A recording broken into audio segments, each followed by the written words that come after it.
Hello, my name is Chris de Koning and I am fascinated by interesting things. I live in South Africa, thus in this video we will look at when the Gregorian calendar was introduced and how it influenced South Africa. We will also look at the need to standardize time and how this affected South Africa. In previous videos we looked at various aspects of the calendar, such as the origin of the calendar, how the calendar developed into our current calendar, as well as concepts such as the week. If you missed those episodes, then you can find a link to them in the description of this video.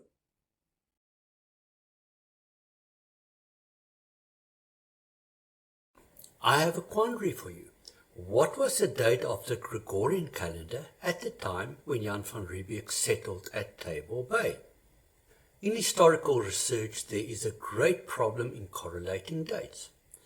European countries used the Julian calendar as a result of the influence of the old Roman Empire. This calendar had mistakes, and so dates of the calendar went out of synchronization with the seasons in real time. The Catholic Church led a movement to realign the calendar with the seasons. To convert to the Gregorian calendar, 10 days were deducted from the Julian calendar. Most Catholic countries adopted the Gregorian calendar between 1582 to 1584 AD. The complicating factor was that non-Catholic countries around the world took a few hundred years to adopt the new calendar. Thus, when doing historical research, you should know which countries adopted the Gregorian calendar on which dates, so as to be able to correlate the dates. The reason that I am posing the question is that the Cape of Good Hope was settled by the Dutch East India Company in 1652. This company was a notoriously Protestant establishment. It would be logical that they would be using the old Julian calendar when they settled the Cape Colony. But what are the facts? Was the date when Jan van Riebeeck arrived at the Cape the 6th or the 16th of April 1652? When did South Africa revert to the Gregorian calendar? It is important to note that the calendar created by the Catholic Church, the Gregorian calendar, worked extremely well. The Protestants and non-Christian countries continued using their respective calendars, and it took them nearly 350 years to adopt the Gregorian calendar. Today it is used by all governments and businesses around the world.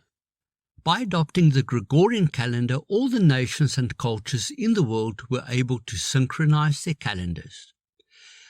This meant that even though some cultures kept using their traditional calendars, everyone was now able, by using or referencing the Gregorian calendar, to make appointments, and that all parties concerned would be able to attend at the same time. Today, people have video conferences with attendees all around the world, and this would not have been possible if people did not have a standardized calendar to refer to. Let us first look at the calendar in order to answer the quandary about when the Cape Colony started to use the Gregorian calendar. Here is a timeline of events. When the Catholic countries adopted the Gregorian calendar in 1582, Holland was still ruled by the Spanish or Holy Roman Empire, which was Catholic. Thus, Holland started using the Gregorian calendar with most of the Catholic countries. But the story is not quite as simple as that.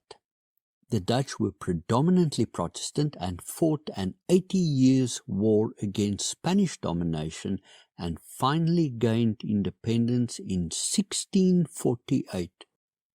This was only 4 years before the Dutch East India Company started the settlement at the Cape under Jan van Riebeeck. It is important to note that the Dutch East India Company adopted the Gregorian calendar, the Catholic calendar, even though they were fiercely Protestant. Thus, when Jan van Riebeeck settled at the Cape, the calendar used was a Gregorian calendar, and South Africa never had to undergo a calendar change. This makes historical research in South Africa easy in the sense that you don't have to worry about calendar changes. Here is a list of the different provinces of Holland and the dates that they converted to the Gregorian calendar. It would be wrong to assume that Holland is one place, population and religion who all gained freedom from the Spanish at the same time. The different provinces each have a different history and role to play in the story.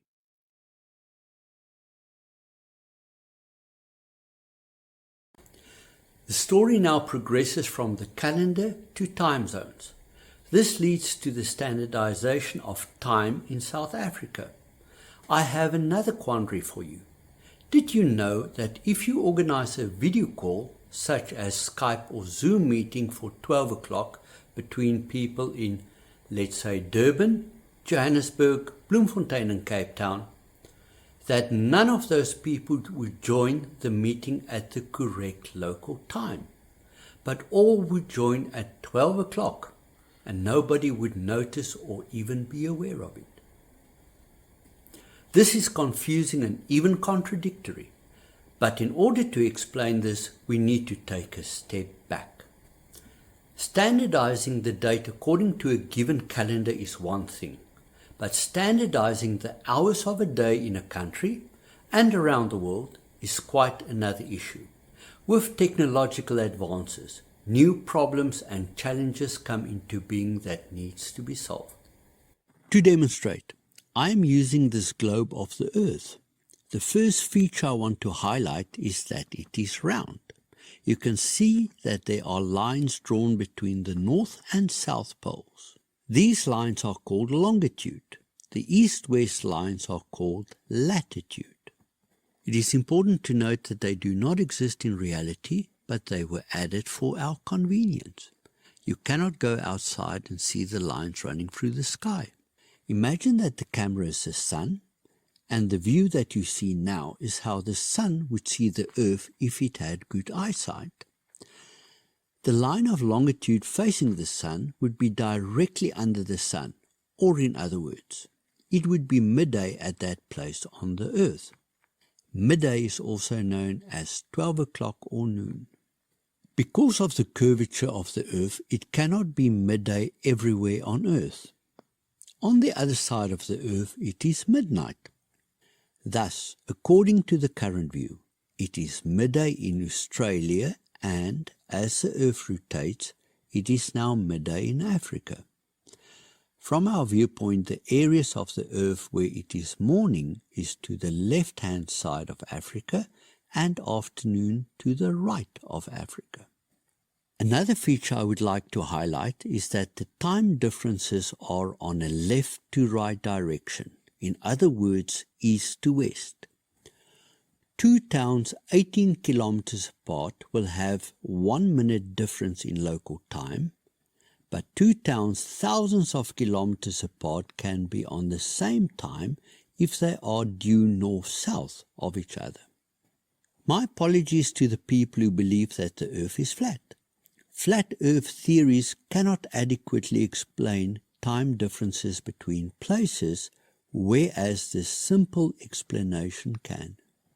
Let us change our perspective. We can now imagine that we are in a village in Africa. In this case, the village is Cape Town in the year 1884. If I make an appointment to meet you at midday, it is not a problem. We both look at our sundials, and when the shadows are at their shortest, it is time to meet. In a village, the time would be the same on one side of the street to the other side because of the small area that it occupies. As already pointed out, if you move quite far to the east or to the west, then the local times change and there is a time difference between the places. In ancient times, nobody noticed the time differences. Well, that is not quite true. I urge you to read up on Eratosthenes. But for the purpose of our story, if anyone did notice this difference, it did not really matter. New scientific discoveries and technological breakthroughs usually influence our lives, sometimes greatly. Today it's difficult to imagine the great advances that the railway brought. An ox-wagon trip from Cape Town to the diamond mines in Kimberley would easily take 5 to 6 weeks. With the completion of the railway line in 1885, the travel time was reduced to less than 3 days' travel by railroad. This was a phenomenal improvement. A parallel improvement came with the telegraph lines. Imagine a messenger delivering a message physically, having to travel enormous distances. Through telegraph, a message could be delivered virtually immediately compared to days or weeks in a physical manner. Technological advances can improve our lives, but sometimes it can create unforeseen problems. For example, let's say that the employees working for a telegraph company start work at 7 o'clock in the morning. The operator in Johannesburg would always be annoyed at the Cape Town operator starting working at least half an hour late every day. In return, the Cape Town operator would accuse the Johannesburg operator for clocking out half an hour early every day. Both operators are correct in their accusations, but neither has done anything wrong. The solution is, of course, that we must think beyond the local time of our physical place and realize that places far away have different times. This led to a need to standardize time within a country, as well as standardizing time globally. In order to continue our story, it is important to point out that the north-south lines that we call longitude in map-making parlance would now be called meridian when we refer to time. The zenith is the point on the meridian exactly above you. A country the size of South Africa has standardized its time to one time zone for the whole country. All of South Africa uses a single time reference which is based on the line of longitude for 30 degrees east, in other words, the 30th meridian. We refer to the time zone as South African Standard Time, or abbreviate it to SAST. To return to our story, the problems that the telegraph operators faced in South Africa in the 1860s are the same problems we face today when scheduling a video conference call. We have solved these problems so well that most people are not even aware that they exist. So, what are the problems? In order to explain, let us return to our video conference meeting. On this map, our imaginary meeting has participants in Durban, Johannesburg, Bloemfontein and Cape Town. To apply the lessons that we have learned, two towns north and south of each other can have the same time. You will see that Johannesburg and Durban lie nearly, but not quite exactly north-south of each other. For the purpose of this story, I have chosen 12 o'clock, when the sun will be directly overhead. We refer to midday local time as solar noon. This means that their local times are nearly identical, but Bloemfontein and especially Cape Town's solar noon will be off by quite a bit. If it is 12 o'clock in Musina, which lies at the 30 degrees east meridian, then it will be 4 minutes past 12 in Durban, 11:53 in Johannesburg, 11:45 in Bloemfontein and 11:13 in Cape Town. The time difference between solar noon in Durban to Cape Town is approximately 51 minutes.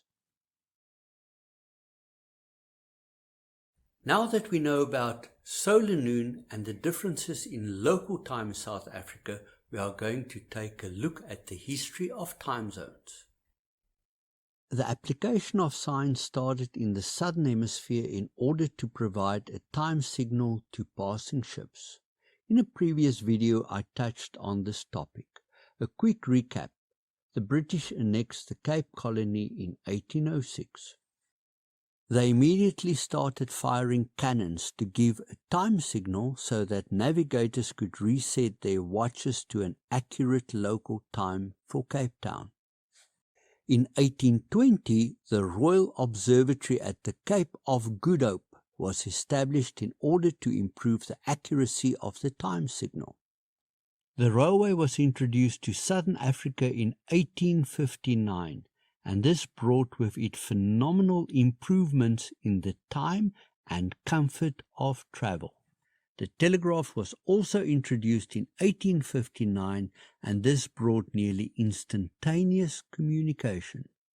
In 1861, a phenomenal event happened in the Cape Colony. A series of time balls were dropped remotely by using a time signal sent over the telegraph lines. As far as I can establish, this seems to be the first time that any object was remotely controlled in South Africa. Problems relating to time started coming to the fore as the railways and telegraph systems were established. The solution was to link the railway and telegraph times to the Royal Observatory, which was in Cape Town. Major towns along railway lines displayed two clocks, one displaying the local time and the other Cape Town time. This was known as observatory time. This was a situation that existed until the Anglo-Boer War. For a long time, the Royal Observatory at the Cape of Good Hope was the only observatory in Southern Africa. In time, the British expanded and settled a colony in Natal. In 1887, a second observatory opened in Durban, but it was not viable and closed down by 1911. After the British conquered the Boer republics, they saw the need to establish an observatory in the Johannesburg area. Thus, in 1903, the Transvaal Meteorological Department was founded. It was a meteorological or weather station that was administered by Robert Innes, an astronomer. Under Innes, the weather station started taking on astronomical duties and in time changed its primary role to astronomy. In 1909, the name was changed to the Transvaal Observatory. Then in 1912, it was renamed to the Union Observatory, and in 1961 renamed again to the Republic Observatory. At this time, the observatory in Cape Town naturally took on the role of standard time reference for Southern Africa. David Gill, the astronomer royal at Cape Town and the old boss of Innes, made a suggestion that it was more practical to fix a time standard for South Africa to the 30th meridian, which runs between Durban and Johannesburg. In other words, to move the time standard from Cape Town to a line closer to Johannesburg. Side note, David Gill knew this meridian very well as he was instrumental in setting up a project to map Africa along this line of longitude.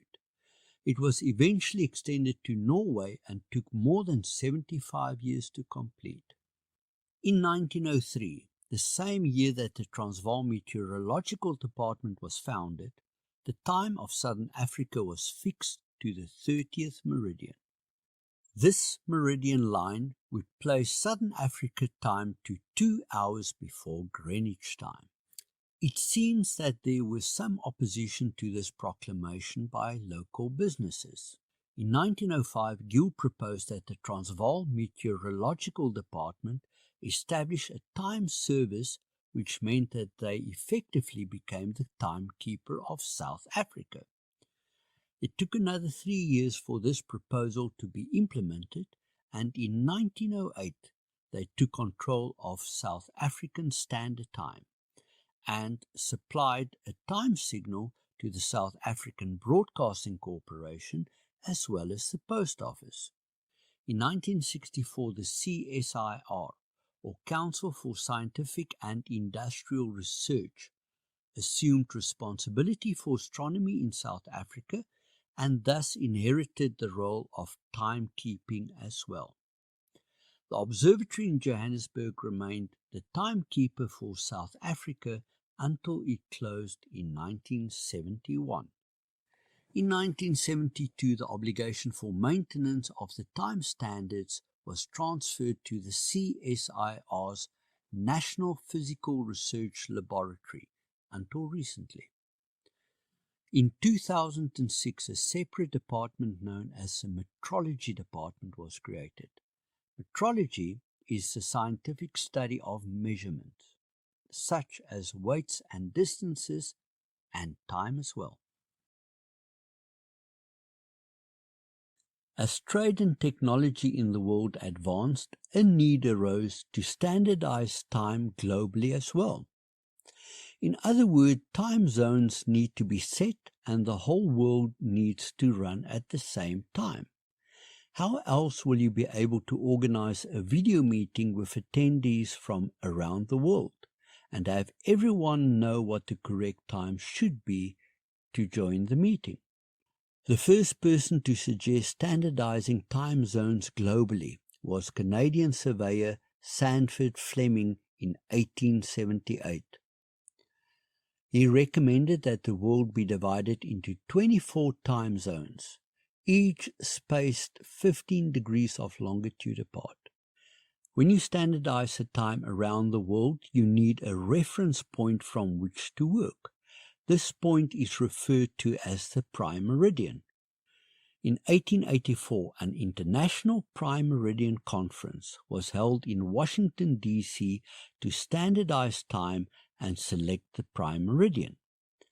The conference selected the longitude of Greenwich, England, as 0 degrees longitude and established the 24 time zones based on the Prime Meridian. Why did they choose Greenwich as the Prime Meridian? It was considered as a matter of national pride to have your country's time reference selected as the Prime Meridian. England was at the time one of the most powerful countries in the world, but this fact had no bearing on why Greenwich was chosen. It was chosen because it was practical. To explain, the new day starts at midnight, which is psychologically very useful because when we wake up in the morning, we perceive it as a new day. This line that divides the day should be on the least populated place on earth, because it will cause chaos in a city if one half of the city is in one day and the other half the next day.